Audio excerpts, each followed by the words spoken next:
झज्जर में भारतीय जनता पार्टी कार्यालय में आत्मनिर्भर भारत विषय पर प्रेस वार्ता आयोजित की गई। इस मौके पर भाजपा के राष्ट्रीय सचिव ओम प्रकाश धनखड़ का पार्टी कार्यकर्ताओं ने जोरदार स्वागत किया।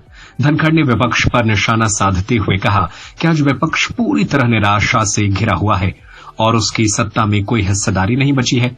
उन्होंने कहा कि भारत की युवा पीढ़ी की पहली पसंद प्रधानमंत्री मोदी है, क्योंकि मोदी सरकार ने देश को आत्मनिर्भर बनाने की दिशा में ठोस कदम उठाए हैं।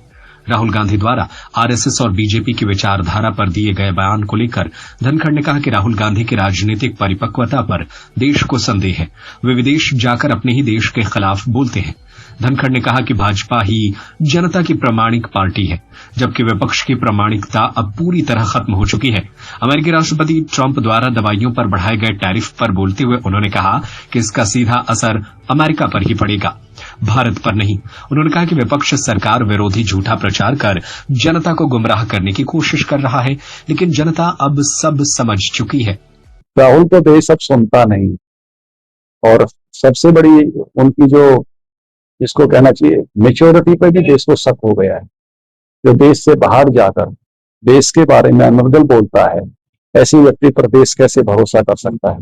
क्रेडिबिलिटी का संकट हो गया है। कांग्रेस को समझना चाहिए, उनके साथ कांग्रेस अभी बहुत दूर तक नहीं जा सकती। पहले भी बहुत नेताओं ने कहा था कि सोनिया जी अपने बेटे के कैरियर के लिए पूरे कांग्रेस को दांव पे लगाए हुए है।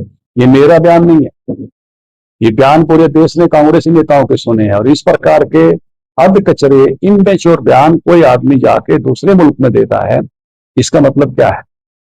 इसका मतलब ये है कि वो जो मैच्योरिटी का लेवल इतने साल के बाद भी उनमें आना चाहिए था देश के लिए, वो नहीं आया। सत्य खबर, सत्य, सटीक, बेबाक।